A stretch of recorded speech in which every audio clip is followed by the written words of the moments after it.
Aha, technology is working for us. Okay, so I didn't jinx it. every time. So, welcome to those of you watching to the safe space where we learn how to feed, train, and heal our pets better. And today is an extremely important video because we are going to be talking about one of the most commonly asked questions I know both of us get, which are pet vaccines. This will be a complete deep dive on what we personally follow for vaccines for our pets, as well as titer tests with the legendary Dr. Judy Morgan, who is a world recognized author, speaker, veterinarian, of course, with over 30 years of experience. Welcome. Thank you. Yeah. So we're going to jump into it. I'm going to start off with a few hot topic questions. You'll answer those briefly, and then from there, we'll go in the deep dive into vaccine protocols, current worries, titer tests, etc. So, firstly, in your experience, Dr. Judy, do you believe that most pets are over vaccinated?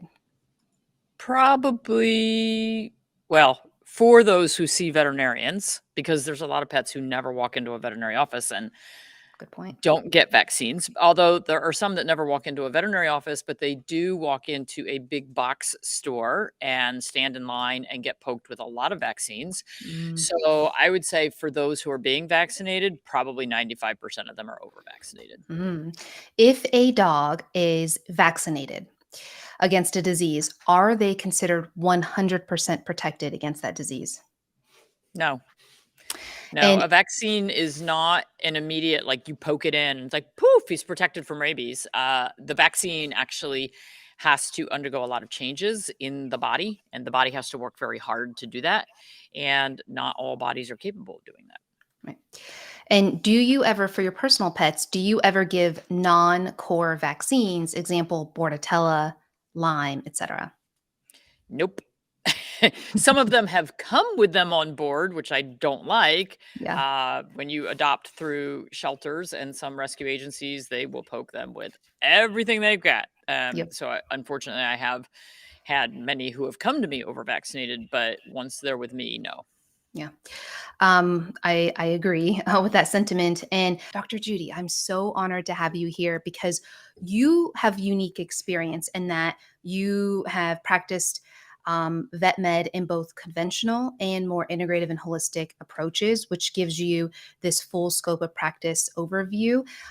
So you've kind of seen it on both ends. And I think that's really valuable for pet parents. So my first question for you is, why should we as pet owners and pet guardians, why should we be concerned about potentially over vaccinating our pets? So many things can go wrong. And I'm going to give you two personal experiences. One is from I was only in practice for maybe 3 years. No, more closer to 5 years. My Doberman suddenly went blind overnight, and I took him to a neurologist, and the neurologist diagnosed him with granulomatous meningoencephalitis. So that required a spinal tap and all kinds of testing. Um, he said to me, this was in 1989, so I was not holistic yet. I didn't know anything about anything other than traditional. And he said to me, "It's probably from the distemper vaccine that your dog was given." And this is a young dog. I just about flipped my lid, and the dog ended up spending an entire year on steroids. My sister, who is fairly holistic, lives in Massachusetts, and she got a new puppy about a little over a year ago, and it's a corgi. And the puppy, she vaccinated a lot more than I ever would have. She's scared of Lyme disease because she lives in Massachusetts, high tick area in New England. So she vaccinated for that. She does a lot of dog shows, a lot of agility work, a lot of competition with her dogs. So they're exposed to a lot of dogs. So she said, well, I wanted got talked into giving a whole set of puppy vaccines, many more than I would have given, a whole lot of non-core vaccines that I would not have gotten. She kept asking me, and the one thing I will give her credit for is she kept spacing them out, and she wouldn't let the veterinarian do more than one at a time. But the dog hit about 8 months old. It's got meningoencephalitis, Mm. incredibly painful, can't move. This is a young dog. It's been on steroids now for 6 or 7 months, and that's not even working. They're now adding another immunosuppressant in. So what's the life expectancy for a dog who starts on immunosuppressants at 8 months old? And they're calling it unknown cause because it's very difficult to trace and absolutely say, but we are seeing more and more of these autoimmune, unknown cause encephalitis. So he's been tested for bacterial problems, viral problems, infectious problems. There are none. So what set his immune system into hyperdrive? Mm. You tell me. So, I mean, that's just in my tiny little world, 2 dogs. And I see it in practice all the time. So we see allergies, we see autoimmune disease, we see masticatory myositis, which is the shrinking of the head muscles. We see, oh my gosh, all kinds of endocrine disease and tons of inflammation. So there's just so much that can go wrong when we are overstimulating that immune system. Yeah. And I think another, concern of mine, and this is probably getting a little farther down, but when I think about vaccinating my pets, my goal is to protect them the best that I can and help them build or have immunity against disease versus when we continually just revaccinate or give these boosters every year, it's really not giving much additional benefit if my dogs are already protected. So that's, for me, it's just kind of over and excessive, and that's kind of a concern that I have. So but going back to the basics, so we talked about some potential side effects. Let's actually go even more basic than that, and let's talk about what are the basic core, sometimes referred to as DAP vaccines, versus the non-core. Can we talk through a little bit about what these are and what we could be expected to be recommended by our veterinarians? So core vaccines are the things that are most likely to kill our dogs, and the things that we see the most or used to see the most. So that includes rabies. And rabies is really included as a core vaccine because there's zero treatment for it, and it is zoonotic, which means people can get it if they get bitten by rabid animals. So, Mm. and there are in countries we're a little bit spoiled in the US because we don't have much rabies. There's a few cases a year, and it's once in a while it's from a cat or dog exposure, but usually it's wildlife or bats. In other countries where they don't vaccinate for rabies, thousands of people die from rabies every year, from dog bites, from cat bites, from wildlife, from bats. So it's not treatable. There's only been a few cases where people survived having a rabies diagnosis. So I can understand why they mandate it. However, they mandate it too often as part of the problem.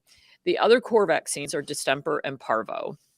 The veterinarians throw adenovirus in there, which is a hepatitis. It is rarely seen, rarely seen. And one adenovirus vaccine is good for lifetime. But it's always included in the core vaccine. So when you go in for that distemper or parvo vaccine, it's almost always at least a DAP, a distemper adenovirus parvovirus. And it's hard to even find veterinarians who have something that narrow. A lot of times what they do is they combine 5 or 6 things in one syringe. So you're like, oh, you only got one shot. Well, that one shot might have included 9 or 10 different diseases. So you have to really pay attention to how many letters are in what they list. Is it a DHLPP? By the way, L is 4. It's not one L, there's 4, even though they list it as 1. So there's a lot more in there than what you realize. And they can include Lyme disease in some of those single shots. For the cats, they lump a lot of things in one injection. So you have to be a little bit careful about what's being put in there. But the core vaccines are the ones that they recommend for every dog, no matter their lifestyle. So that's distemper, adenovirus, parvo, and rabies. Okay. And we will talk in just a moment about what we personally do for our pets in terms of when we give them, how often for puppies and adults. But before we do that, um, let's talk a little bit more about these non-core vaccines, what they are, and the potential problems with just automatically giving these. So non-core vaccines would be things like kennel cough, or they call it bordetella. Kennel cough, the vaccine will have anywhere from 2 to 4 different diseases in the vaccine, and the vaccine can be given up the nose, in the mouth, or injected. Absolutely don't recommend the injectable one. It's pretty useless. So that's usually recommended for dogs that go to boarding, grooming, daycare, dog parks. That's anywhere where they're going to have a lot of dogs together. But unfortunately, half the time you're not asked, what is your dog's lifestyle? It's just like, okay, he's due for his kennel cough vaccine. Well, I talked to somebody yesterday and they're like, yeah, the dog does not go to boarding, grooming, daycare, but we've had kennel cough every 6 months. And I'm like, why? So there's influenza, same thing. There's 2 flu viruses in the vaccine. Sort of like there are multiple strains of flu vaccine for people. And every year they try to pick the one that they think is going to be maybe they're right, maybe they're wrong. But we pretty much have 2 influenzas in dogs that are significant. But they're significant in very tiny pockets. So we'll see an outbreak where a whole kennel will get infected. There was a dog show in Georgia a few years back where the judge, instead of having the owners open the mouth to show the bite, the judge opened every single mouth on every single dog. And one of the dogs happened to be carrying the virus, and a lot of dogs got sick and a few dogs died. And then, of course, those dogs left the show in Georgia and went all over the place and took it to all the other shows. And so there were some dogs that died. The chances of dying are slim, but much more than kennel cough. And then we have leptospirosis, which is a spirochete. So it's sort of like a bacteria. It's spread through the urine of rats, raccoons, skunks, foxes, and dairy cattle. If you live in the city, that's actually where we see the most lepto from rats, particularly after COVID and everything was locked down. The rat populations got really out of control, so we had some lepto outbreaks. I recommend if you live in the city and you walk your dog on the streets that you put boots on your dog. There's some really nice ones called Walkie Paws. I'm going to give her a shout out because I like the product. That they're like little leggings with rubber booties for your dogs. Are easy to put on. I mean, I think about that and I'm like, I don't want what's on the bottom of my dog's feet walking around the city in my bed. Yeah, I know. I'm a fan of booties. I wouldn't either. Yeah, Even in my neighborhood, I'm kind of like, oh, I don't know about yeah. that. So, but like hunting dogs, dogs who are out in the woods a lot, dogs if they live near waterways where the wildlife is going to be, if they're standing water. I only saw about 5 cases of lepto in my 36 years of clinical practice. So again, we'll see little pockets of it. But what happens is 1 or 2 cases will show up somewhere. And I remember like 2021, I was still in New Jersey, and there was this huge, it's on every news station, huge lepto outbreak in a city in northern New Jersey. The huge outbreak resulted in tens of thousands of dogs all over the state and the surrounding states getting vaccinated. Even if they were already vaccinated, all the vets they were literally doing parking lot drive-throughs and poking your dog through the window of the car. You didn't even have to get an exam. Give them $10, get vaccinated, drive through. Craziness. The outbreak, 4 cases. 4 cases in one city in northern New Jersey, but it hit the news and all the veterinarians were like there was a neighboring clinic to us. They did the drive-through thing for a parvo outbreak of 2 cases. They got on the Philadelphia news. We were in southern New Jersey. They got on the Philadelphia news. They had 2,000 people drive through their parking lot in 3 hours to get their dogs vaccinated through the window for parvo. Crazy. So that is a veterinary practice that is feeding off of people's fear and looking at a quick way to make a buck.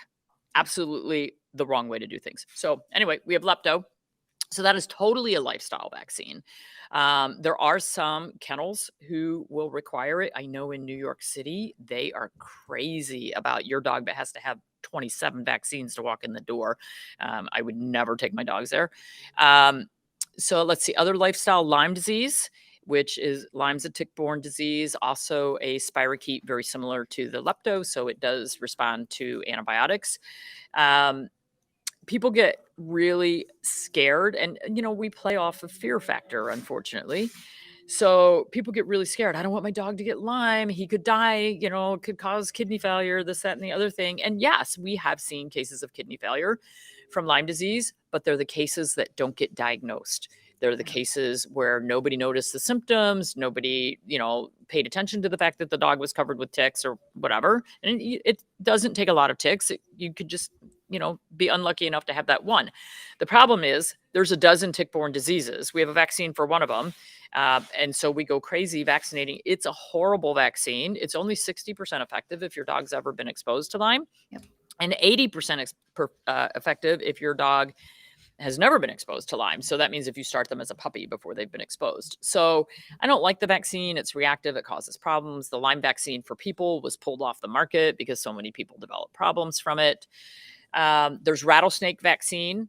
Again, not very effective, but it might buy you enough time to get your dog that was bitten to the veterinary clinic to get the antivenom.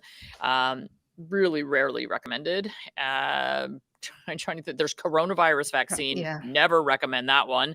And I see so many puppies. That's one of those, when you go in for your puppy shots, you get the DHLPPCV. So it's got a million things thrown in there.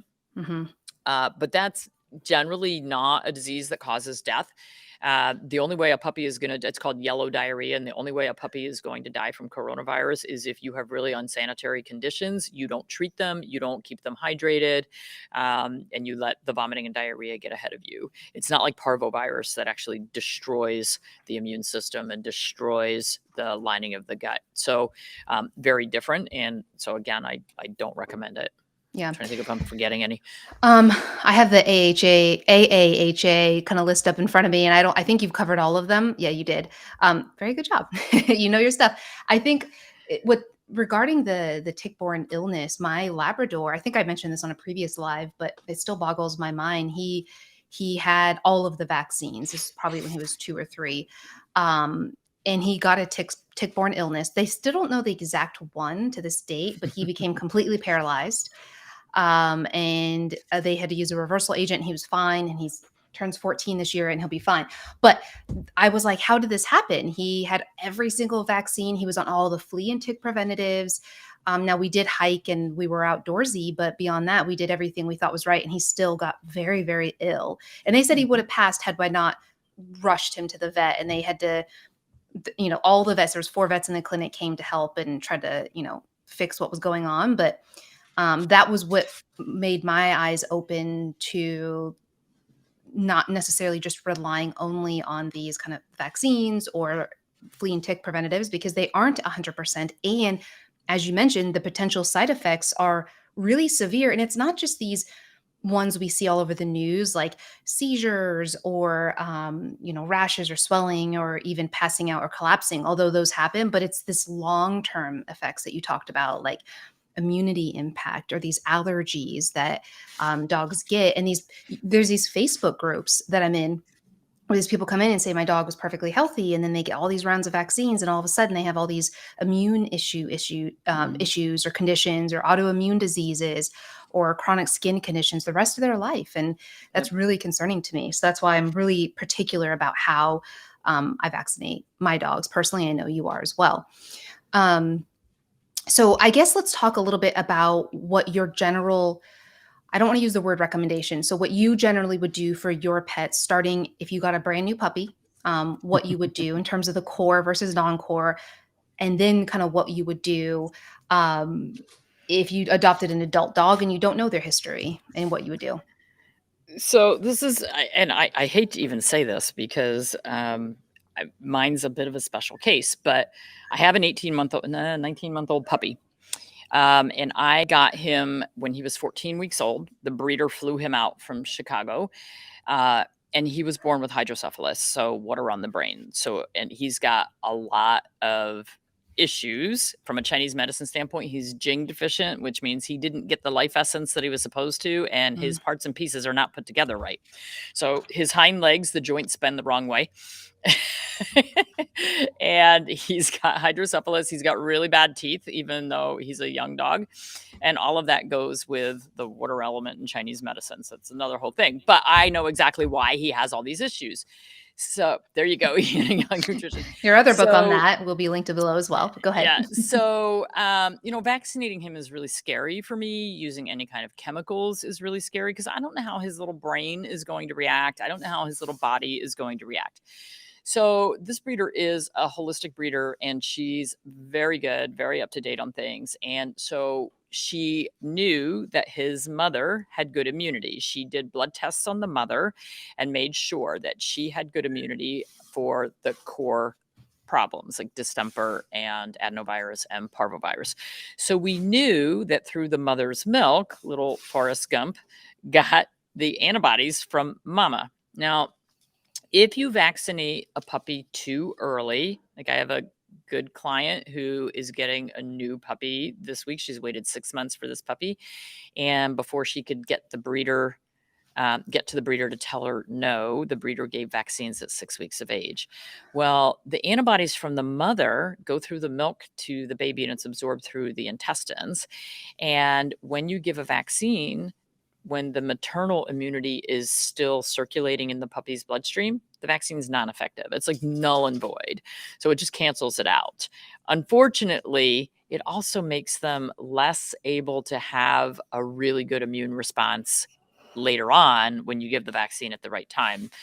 So I've been emailing back and forth with her about how we're going to solve this issue with this puppy that was vaccinated too early. And if you buy puppies in pet stores, which I do not recommend, Neither do they're gonna start vaccinating them at 4 weeks old. They'll do 4 weeks, 6 weeks, 8 weeks, 10 weeks. By the time you get them, they could have had 20 vaccines. I mean, it's crazy. And if you get a puppy at 6 weeks, which again I don't recommend, let them stay with mom for 10 weeks. Don't let your vet talk you into they have to have vaccines every 2 weeks. They don't. And the later you start, the less they have to have. So my little guy, his breeder wanted him to stay with mom a little longer because he's a special needs child. And so she waited till 14 weeks to fly him out to me. And in the couple of weeks before she brought him, she has a really good holistic vet who's willing to bend rules. And so she gave him, so usually the vaccines are 1 cc.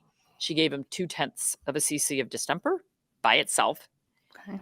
And then a couple of weeks later, she gave him 0.2 of a cc of parvo by itself. That's all he's ever had. Now, he lives on my farm in a sheltered environment, exposed to my other healthy dogs, to other healthy dogs here at the office. He's and actually now I take him out to parks because he doesn't play with other dogs that we don't know, but I take him to parks and I take him to places. He's getting some natural exposure, some natural immunity. He's going to have to get some dose of rabies vaccine at some point, but I'm waiting because I know that rabies really can play with the nervous system. And that's my scare with him because of the hydrocephalus. So he's my special case. Now, on the other hand, we just adopted a dog who was supposed to be 14. He's not. He's like 5. He's got a lot more energy than I wanted. He came through a shelter. They gave him flea and tick medication, heartworm medication, and every vaccine that I listed 10 minutes ago. So I know what his vaccine status is. He's had way too many. Yeah. The rest of my dogs, most of them at the time I adopted them had at least the core vaccines. And then, I mean, George is 15 and a half. I got him when he was 1.5. Yeah. I think he's had 1 rabies since in that whole period of time, possibly 2. I used to titer them all the time for the core vaccines, run the blood test to see whether they had protection. I don't care anymore. They're on my farm, in my yard. They're not exposed to shelter dogs. They're not exposed to sick dogs. They're not going to a veterinary clinic with me where there's sick dogs. And frankly, if they were going and being exposed, it'd be like, great, we're going to build your immunity. We're going to make natural immunity to natural exposure. So you just have to be careful when you do that. There are people that follow me that are very holistic and don't give any vaccines. Somebody posted that their dog had like the highest titer I had ever seen for parvo and has never had a vaccine. Yep. So And I that's had a because they natural can get exposure. it right, natural exposure, or can they get the antibodies from their mother? If their They mother do, was but the maternal antibody does wear off. It okay, wears off usually between 14 and 18 weeks of age, which is okay, why, we don't know when it's going to wear off. So it might be 9 weeks, might be 18 weeks, could be anywhere in between. So that's why veterinarians start vaccinating. They usually start recommending at 8 weeks, and they're vaccinating them every 2 to 4 weeks because they're like, well, we don't know when this one's going to come down and we want this one to be coming up. And so you want to, catch them when they're going to cross, and so that you don't dip too low. Um, but I see after after this many years of practice, I see so many fallacies with that. It's such a wrong way to do it. yeah. So when we're thinking about, if we're going to kind of summarize a vaccine schedule, again, not a recommendation, just kind of what we follow for our personal pets, is that if maternal immunity is unknown and the puppy is in a potentially high risk environment, that initial core DAP vaccine, which would just be distemper, adenovirus, and parvovirus, would be between about 9 to 10 weeks old. But as you mentioned just now, that if the puppies were kept in a safe environment, had good maternal protection, um, our preference would be to wait for those initial core DAP vaccines to do parvovirus at about 16 to 18 weeks, and then 2 weeks later do adenovirus and parvovirus. Does that sound No like a distemper. good Yeah. So, and you can summary do on it. that? You can do it either way around. You can do the distemper first, and then come back 2 to 3 weeks later and do the parvo. The biggest problem that we have with that right now is there is no plain distemper vaccine available on the market. The only canine distemper vaccine that is available is labeled for ferrets, but it is canine distemper. It's just labeled for ferrets. So for our clients, when I was in practice, we had plain distemper for a long time, and then they took it off the market because not enough veterinarians were using it. Why would they? Um, you can get plain parvo vaccine. Okay. So we would do the plain distemper, and I actually started using off-label the ferret vaccine because it's a canine distemper vaccine. Right. So we would use that, and then I would usually do that around 14 weeks, and then around 16 to 17, I would do the straight parvo, and then come back at 20 weeks and do the blood test, do the titer, Right. and depending on whether they got kind of screwed up with early vaccines, for those who waited and those were the only vaccines they ever got, they had the strongest titers.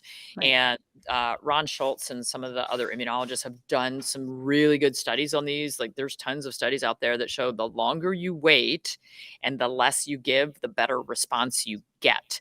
So if we keep poking at them and we start too early where we've got that maternal interference, and then we're poking them every 2 weeks, the immune system actually does not respond as well because it's kind of in a little bit of immune confusion. And it's Yeah. like, I don't even know where to go with this. And then rabies vaccine is labeled to be used as early as 12 weeks of age. In my practice and for my own dogs, like I said, Forrest is 18 months, hasn't gotten his yet.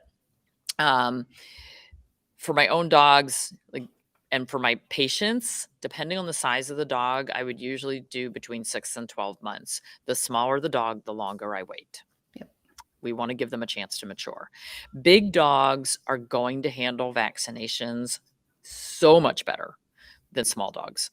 Small dogs like to have vaccine reactions. They like to drop dead. They like to have vomiting and diarrhea. They like to be painful, swell up, have trouble breathing. Like, small dogs and vaccines are very risky. Dachshunds, oh my gosh. Dachshunds want to react to everything. Is that because the dose is the same regardless of the size of dog? No, I think that they're just really a lot more sensitive. Sensitive to it? You Okay. know, the dose may be part of it. We don't really know because nobody's done those studies. Um, but they just are more sensitive to Mm, things. They're more likely to have allergic reactions to just about anything, really. And so, the smaller your dog is, the more critical it is to limit the number of vaccines and to spread them out. When I get records of a 5-pound dog that went in and was given 14 vaccines at the same time, I want to rip every hair out of my head because they are lucky the dog is alive. Another thing I want to point out, if your dog has a vaccine reaction, Mhm. Your dog shouldn't get that vaccine anymore, and that's one of the reasons why you wanna spread them out and give one at a time, because if they have a reaction, you wanna know which one it reacted to, Yeah. because if they reacted, you don't wanna give that one again. Now, traditional veterinarians are going to say, "Oh, no problem. We'll give him a dose of Benadryl. We'll inject him with Benadryl before we give the vaccine so that he doesn't have a reaction." Mm. Well, you're one Benadryl shot away from a deadly reaction. I don't think that's enough protection, and I've actually had dogs die from Benadryl because it caused heart problems for them. So it's a very tricky thing. So for me, and I have this mindset with all medications. If you have a reaction or your pet has a reaction to a medication, do not use another medication to cover up the symptoms. Yeah. You want to know what's going on. The body is reacting for a reason. The body's saying, I cannot tolerate that. Do not put that in here because I'm going to try to die. Yeah. Don't cover it up with something else. Yeah. Oh no, I agree with the same thing that it's like people, it's like when we think of the concept of pain, that we think it's a negative thing, but it's really a way to communicate to us or if our animal's in pain that something's wrong. So we need to change, shift, pivot. So okay, so to summarize, we think about again for our personal pets, if we had a brand new to us puppy, we do the initial DAP core vaccines at around 9 to 10 weeks. A little bit older, if we knew they had the maternal protection. The second round of vaccines would be around 14 to 16 weeks if we did the initial ones around 9 to 10. And then about 2 to 4 weeks after the second round is when we typically would do our initial titers, which we'll talk about in a second. And then, as you said, rabies uh, between 6 to 12 months. Now, or is required by law. Then, what about after that? What is your recommendation? Okay, I've done my dogs a year. They've done all the initial vaccines, they've done their rabies. Do I just automatically revaccinate every year like my vet is telling me to? Or and let me rephrase that. Would you automatically revaccinate or give a booster to your dog automatically every year after year? Absolutely not, and I didn't for my clients. So the if generally they're going to finish their puppy vaccines at about 4 months of age. Mhm. So 1 year later, when they're 16 months old, that's when you're gonna get that card in the mail that says, "Hey, he's due for all this stuff again." And that's when you get to say, "I'd like a titer, please. I'd like to see what he needs and whether he needs it." Um, and if it comes back as being protected, there's no need to give them another vaccine. Yeah. Now, it is up to the pet owner to decide how often they need to do that titer. Most of our clients were doing it once a year because they needed proof for boarding, grooming, daycare. Mhm. If you don't need proof for this is why I quit doing my guys. I don't need proof for anything. I know where they are and what their exposure is. But if you need proof, for instance, some veterinarians will not see your pet if it's not up to date on vaccinations, particularly rabies, which makes me really crazy.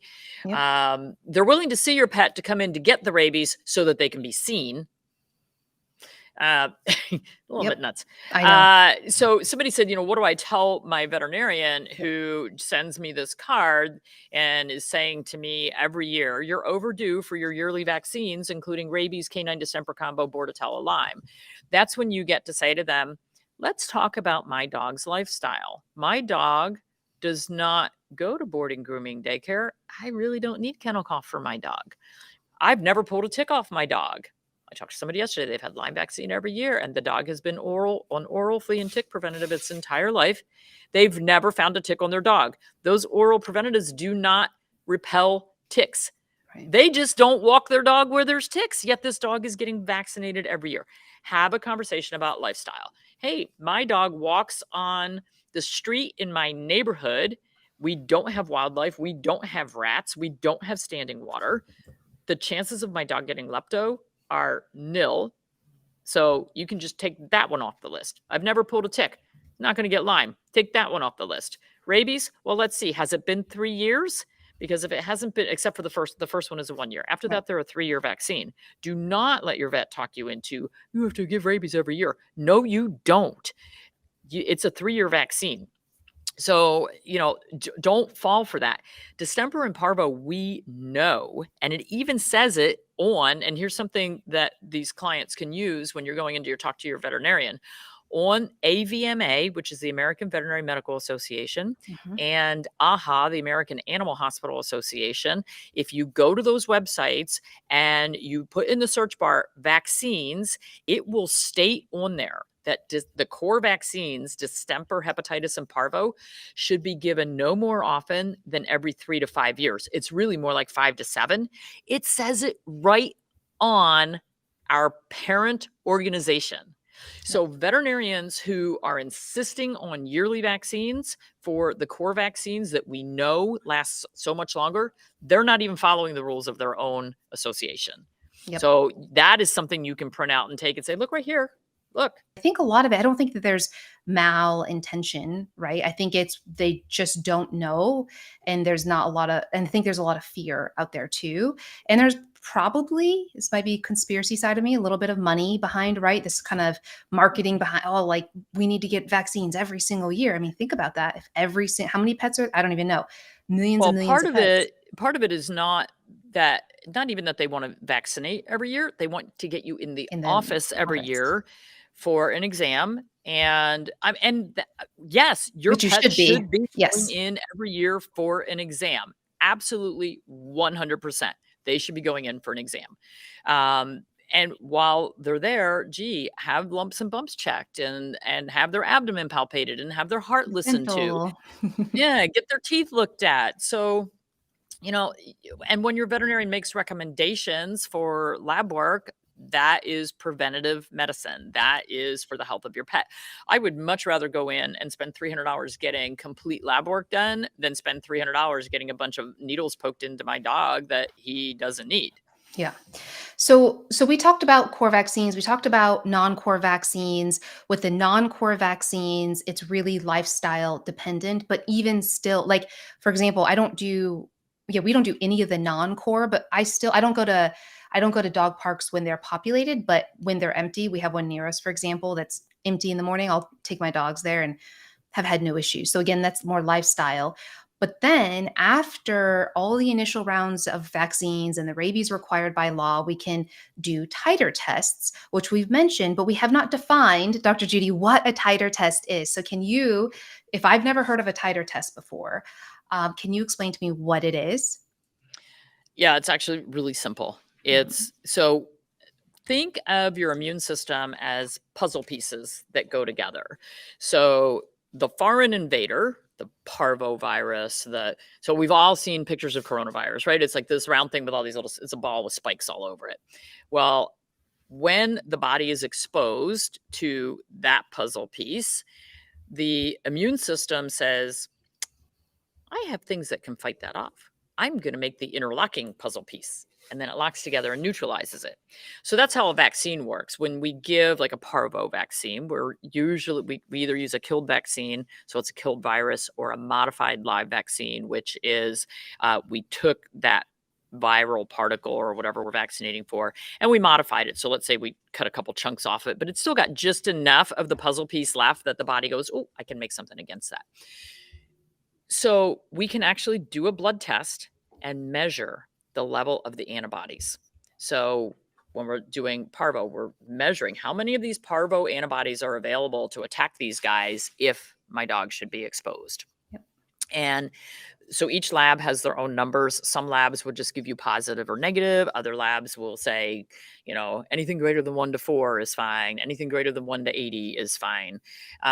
So if your pet comes back that they have enough circulating antibodies, you don't need to poke them again. You don't need to make them make more. It's sort of like you can't be a little bit pregnant. You either are or you aren't. You can't get more pregnant. So I love that. that may Either be a are you bad aren't. analogy, but it's sort of like you already got that. So we don't need more of Yeah. that. So it's a simple science. They literally take a blood test, spin Mhm. it down, send the liquid they take the cells off and send the liquid out to a lab for testing. There actually are even titer tests that can be run in the veterinary hospital. There's one called AccuCheck, I think, or Mhm. AccuVet. And so they can actually run it right there. So some vet clinics, if they're doing enough of them, they'll do that. We always sent ours out to the lab. Now, part of the problem is depending on which lab they are sending it to, it can cost you an arm and a leg. Some of the labs charge them a fortune, and on the most part, whatever the lab is charging the veterinarian, they're doubling that fee to you. That's how they make their money, and that's to pay for the doctor's interpretation of it and speaking to you and spending their time, and so that's fine. But if we have a lab that's charging $40 to do a titer versus a lab that's charging $200 to do a titer, your titers can be $80 or they can be $400. Yep. So if your veterinarians, and a lot of veterinarians will quote a really high price because they don't want to do it. It's Yeah. so much faster and easier for them to poke a vaccine and run than it is to spend the time to get a blood sample, depending on, how cooperative your pet is, and spinning it and sending it out and having to interpret it. And some of them don't feel comfortable interpreting them, which is kind of silly because the lab tells you it's either good or it's not. Yeah. So that's a little silly, but and definitely ask, like if you go in and you say, I'd like to have titers run for distemper and parvo, don't ask for noncore vaccine titers. There are none. They're useless. So it's really for the core vaccines, distemper, parvo, and rabies. And I don't even ask for, we didn't even run adenovirus because if they've ever had an adenovirus, and we just don't see it. So I didn't even care about that one. So the first thing is, if you're asking for a titer, ask the price so that you can say yes or no before you get to the front desk. Because when you get to the front desk and you see a line item for $400 and you go, ugh, and then you're too embarrassed to go back and say, I can't do that. And then, you go home and go, oh my God, I can't pay my rent this month because I just spent $400 on a titer and I didn't ask. So always ask, get an estimate, find out, are they in that $90 category or are they in that $400 category? Because it makes a big difference. If their pricing is crazy high, so there are places where the blood can be sent where it will be a lot less expensive. However, you are going to have to get the blood draw. So while you're there, say, well, how much would you charge me? Like, I don't want to pay $600 for that titer. How much would you charge me to take a blood sample, spin it down, and hand it to me? I'll send it in myself.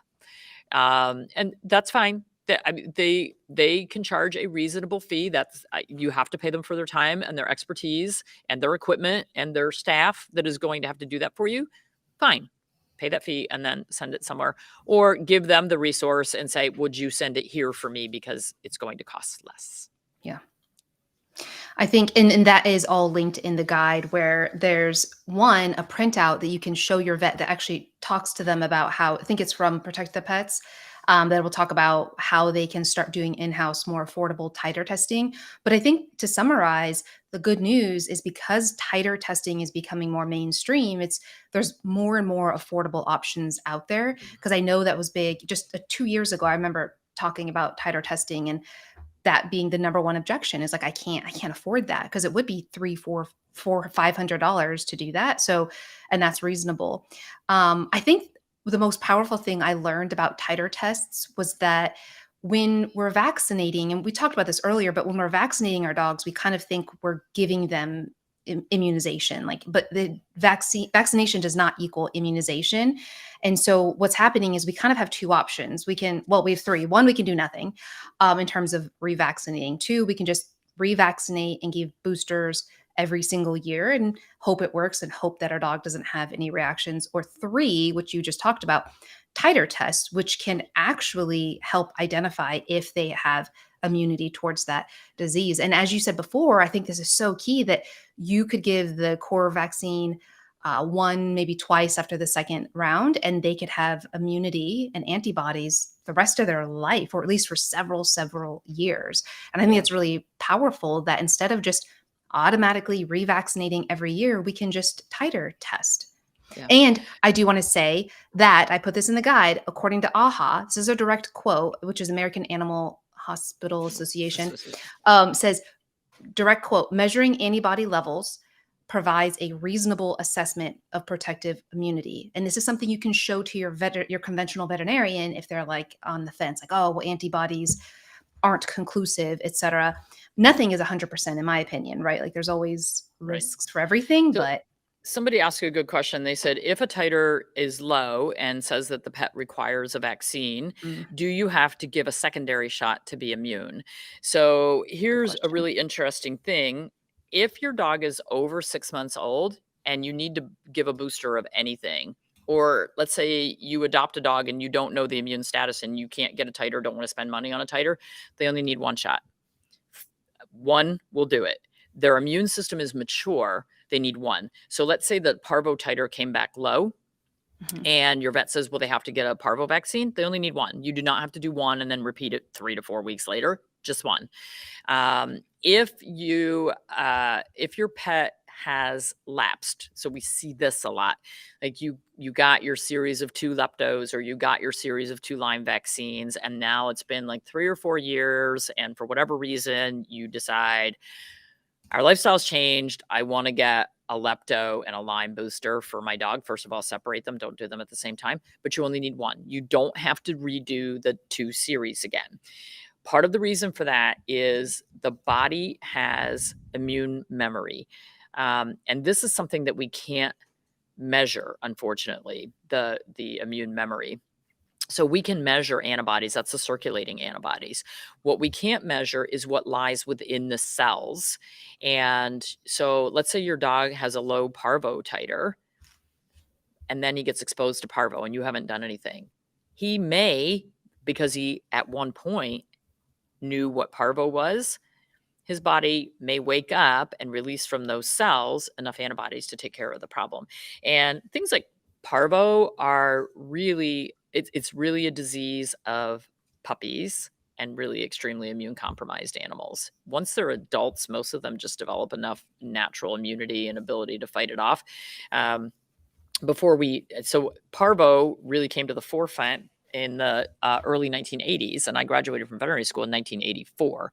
So my junior and senior year of veterinary school, we had wards full of parvo dogs, wards, and it was all puppies. It's wards full of puppies.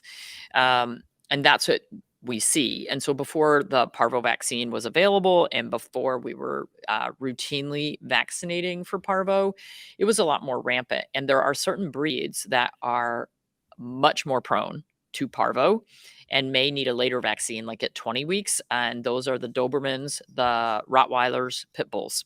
We don't know why, but they just seem to be much more susceptible. And we opened a new clinic in a um, fairly economically challenged town in southern New Jersey, and a lot of the animals weren't getting any veterinary care at all. So Mm, parvo vaccine was not being given, and during the summer months, because that's when these viruses are more rampant, um, we would see at least 1 litter of puppies, usually Rottweilers, every week with parvo.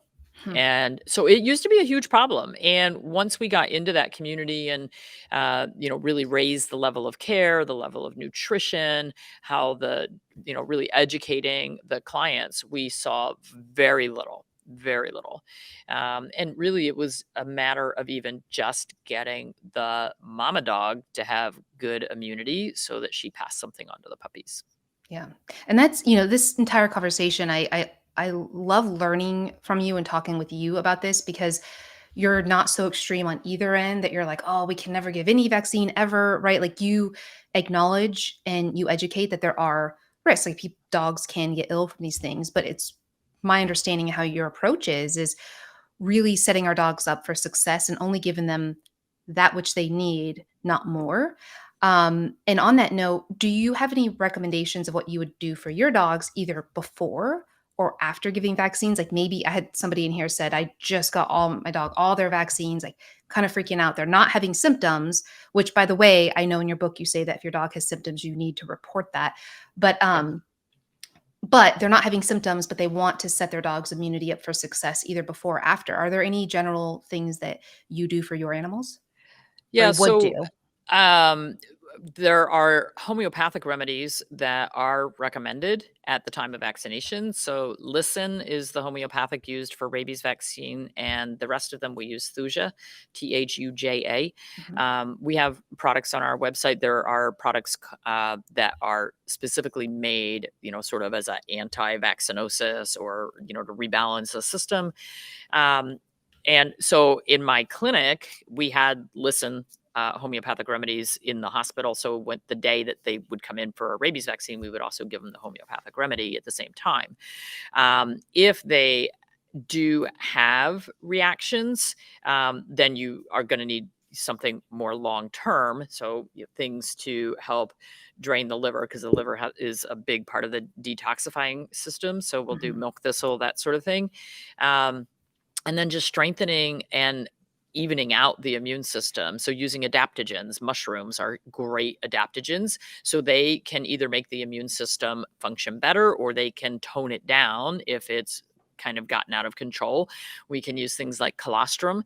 So there are a lot of things that we can do to try to even out the problem if they have a reaction. And if your pet has a reaction, even if it's just they were stiff or sore or tender in the area, you absolutely need to tell your veterinarian. And then you also need to say to your veterinarian, I would like this reported to the FDA's adverse event reaction page, because only 1% of adverse events get reported. So we went through a period of time, oh my gosh, maybe 15 years ago, we were having a lot of dogs react to the rabies vaccine. Like, we would give them the rabies vaccine, and before they'd even hit the front door, they were vomiting, having diarrhea, swelling up. And I had one client with 3 dachshunds. All 3 of her dachshunds blew up, which is why it's dachshund. And they had never done that before. And we had a whole bunch of them. So I reported every one of them. And it ended up we had a bad batch of vaccine. But if I hadn't, if I hadn't seen that many animals have a problem, and if I hadn't reported it, nobody else would have known. So Yeah. it's really critical that if they have a reaction, one, you want it in their record, you want it known that, we got to be really careful. We don't want to give a bunch of vaccines at once. He had 10 that day. I don't even know which one he reacted to. Right. So we got to split them up. If I absolutely have to give a vaccine, we got to split them up. I got to figure out where the problem is. I mean, personally, I just wouldn't vaccinate anymore, but, so it's really important that that is noted in your pet's medical record, and that it's also reported to the FDA. What if somebody asked this? What if a veterinarian only offers combo vaccines? Like they can't split them up at all. Do we have any options Call as around. veterinarians? Call around. Okay.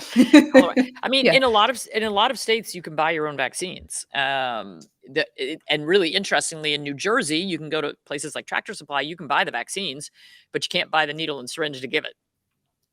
Interesting. I didn't realize that. Okay. Yeah. And yeah, So clients would come in. Unfortunately, a lot of the ones that are sold there are the really big combo vaccines. Like, here, you get 20 in one.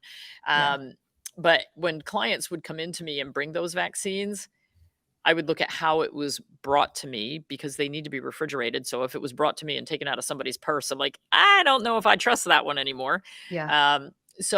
And you can call around, you can request. So for instance, for rabies vaccine, we recommend only a thimerosal free vaccine. They're less likely to react, less likely to make tumors from it. And a lot of veterinarians have never heard of a T-free or thimerosal-free vaccine. So we've educated a lot of veterinarians by having clients go in and say, hey, I want that T-free vaccine. They're like, what? And yeah, and the veterinarians are like, I've never heard of that. As one client said that she kept calling, she moved and she kept calling the clinic and saying, do you have a T-free vaccine? And everybody was like, I don't know. What is that? What is that?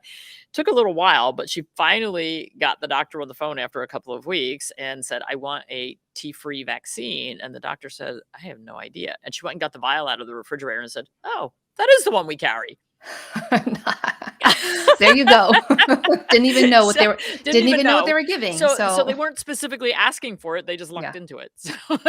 And then if you are going to give them separately, if you're able to find that, somebody asked like how long in between, would you spread them out? 2 to 4 weeks, I think is what you're saying before. 2 2 weeks weeks. is the minimum. Okay. If you can go 3 to 4, it just gets, if you Just have an love. animal where you're going to have to, for whatever reason, lifestyle reasons, mandatory for things you need to do with them, you could be at your vet's office every month trying to get something, but it's much better to do it that way. Yeah. We used to make deals with people. We'd say, you can prepay for the next vaccine because I don't want to give them together. Prepay for it now. We won't charge you an office visit when you come back the second time. We'll just grab your animal. The technician will give that vaccine that we wanted separated out. You'll have to hang around for 5 minutes to make sure they don't have a reaction, but you're already paid. So, you don't have to stop at the front desk. You don't have to pay for another office visit. And so sometimes you can make deals with your veterinarian. Like, look, I really want these spread out, and, can I pay you off for them now? And I'll just come in every 2 weeks and you can pop them with the one that I want. Yeah. Is there a better sorry, one more question. Somebody asked, is there a better part of the body to put the vaccine Oh if God, you're the yes. veterinarian? Okay. So what is that part? Yeah. Really critical. Do Okay. not allow vaccines to be given over the shoulder area or over the loins. You want Mm, vaccines given as low as possible on the hind legs. And this is horrible, but that's because if they have a big tumor, you can amputate the leg. We had one dog that came into the hospice group, Monkey's House, had a 14-pound tumor on its left loin from a vaccine.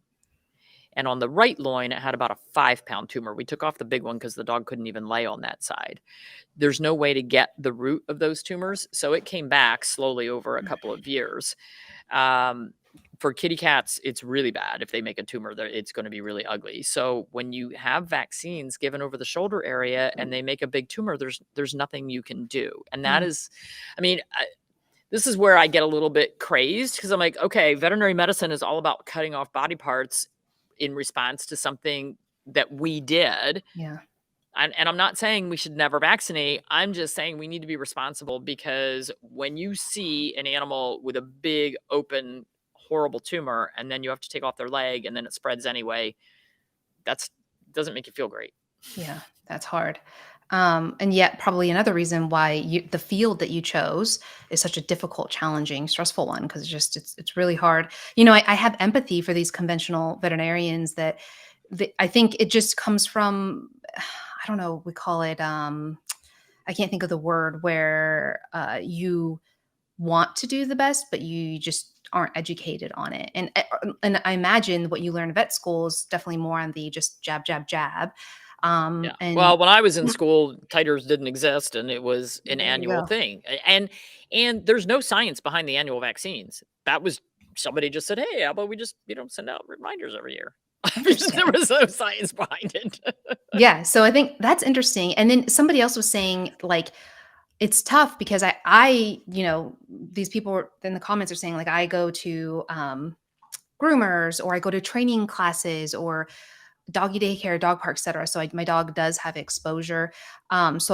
But I don't want to give those vaccines for whatever reason. What I'll say in my personal experience, because I like to do a lot of those things, not the dog parks, but I love doing training classes. One of my dogs goes to a groomer, and it takes a bit, but I actually would just show them my results from the titer test. And so far, I've had no issues for it. In fact, we had to move into an apartment 2 years ago, and they were like hardcore. You have to have every vaccine under the book. And I just took them my antibody titer test results. To be quite frank, I don't think they knew what they were looking at, but it showed. Like, I told my vet, I said, can you put on there can you write, like, it shows immunization towards whatever? And he did. And they took it like, okay, this works. And we lived there for 2 years, and I've used it with groomers. And so, you just have to make a decision that's best for your dog, but also it's kind of on us, unfortunately, as pet owners, to advocate for our pets and to help educate others in the community, because it does, that's the only way, is to get this Yeah. information out. There are some boarding, grooming, daycare facilities that will not accept titers, which is ridiculous, and that's Many, just many because won't. Yeah. they're not educated. And Yeah. so when I had my clinics in New Jersey, we spent a lot of time educating owners of boarding, grooming, daycare facilities so that they would understand what it was that they were looking at, and, what people were saying. And another thing with boarding, grooming, daycare, sometimes they will allow you to sign a waiver. It says, I'm not going to give my dog kennel cough vaccine. I'm not going to give my dog influenza vaccine. I'll sign a waiver right now. If my dog comes home with kennel cough, no problem, no harm, no foul. I took the responsibility. So that is up to you, and you can have that conversation with them. Some of them will bend and some of them will not. Me personally, I would never board my dogs. I would never send my No, dogs to daycare. no. I pay farm sitters and house sitters. My vacations get real expensive by the time I'm taking care of 47 animals, but it is what it is. Yep. So, and for my puppy class, he went to puppy training class without all of his vaccines. He was around a bunch of other puppies, actually at the veterinary clinic, because the training was held at my veterinarian's clinic, which was great. Yeah. And they know who I am. They know what I do and don't do, and they were fine. And he was around other puppies who were healthy, and it was fine. Yeah. Um, I'm the same with you. Boarding, I won't do. I used to do that with my lab 10 plus years ago. And after the horror stories, I decided not to. Same thing with doggy daycare. And somebody put on here, I just have to say that it's really scary to leave a veterinarian that you've trusted for years because they don't agree with titering or they don't understand it. And my response to that is in the guide, we do, or you can just look it up, but we do share the link to find other veterinarians that are more holistic or integrative. It's just ahvma.org, find a vet. But what I tell people when they come to me and say, I don't agree with my vet, I tell them, like, you don't necessarily have to ignore what your vet is saying, but you are okay and you are allowed to get a second vet opinion. And there's a growing body of integrative and more holistic veterinarians that do online consults that can kind of give you guidance to kind of help with decisions that you make, et cetera. So I think it's okay. Like, I have a conventional veterinarian that I'll consult sometimes, but I also have holistic veterinarians. Like, I have what I call a little care team for my animals, just based on what each one has I have one holistic veterinarian, extremely experienced, but he doesn't do surgery anymore. So I have a conventional veterinarian who will push, all these vaccines and stuff. But if my dog, like my foster dog Marlo, I know you have a Marlo, she's not spayed yet, and we're kind of talking about the different spay options, and but he doesn't do that. So for me, I have a care team for my animals. Yeah. I mean, the veterinarian that I use now for my dogs, she's not holistic. She will Yep. do titers, and she's very open to discussions. Like, I walked in and said, "You okay with me raw feeding my dog?" She said, "Yeah, sure." Gave her a copy of my cookbook. She went, "Oh, cool." You know, it's all about being able to have a veterinarian that you can have a conversation with. And that's talked a lot about in my new book, Raising Naturally Healthy Pets, like how to have those conversations with your veterinarian, Yep. how to, um, come to an understanding, because we do have, just like we have food deserts, we have veterinary deserts where you got one Yeah. veterinary practice in a 50-mile radius and that's your choice. Yeah. So it's a matter of being able to have a conversation with them, bringing them things like the statements from the AHA and statements from AVMA, and just saying, look, bringing them some of the studies and saying, I just choose to do this differently with my pet. I'm the pet parent. I'm responsible for my pet's health and well-being. I choose not to put chemicals into my pet. I choose to feed my pet human grade food.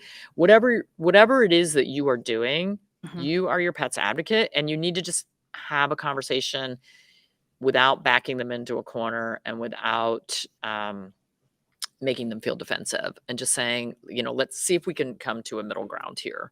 Like, when a technician comes in a room and they go through the whole litany of your dog needs to be on heartworm preventative, your dog needs to be on flea and tick preventative, your dog is due for these 16 vaccines, I go, you did a really good job explaining that. I understand you're doing your job. Thank you so much. I'm going to decline. Just just tell them that you understand, you appreciate. I do this with my human doctor.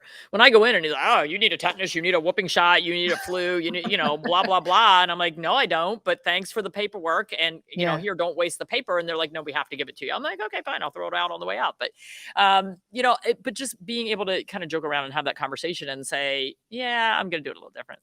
Yeah. They're fine. In a book I read about, like, having difficult conversations, they always say that your initial response to someone that might have a controversial view to you is to agree with them. Even if it's something like, I agree, that's an important topic.